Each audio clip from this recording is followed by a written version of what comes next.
Welcome back. In this video, as you can see, I have a Philips monitor which is 22-inch monitor and model is 223B5L.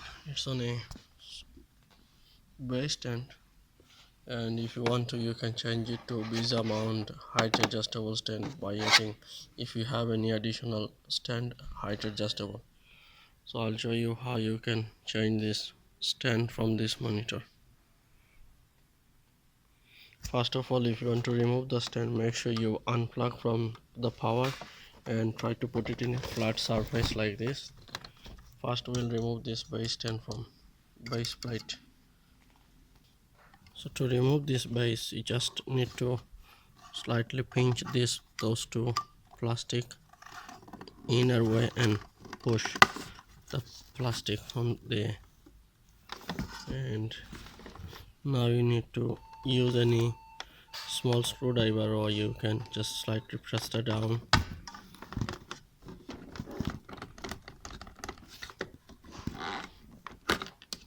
There you go, thus easily come out the metal part from the monitor.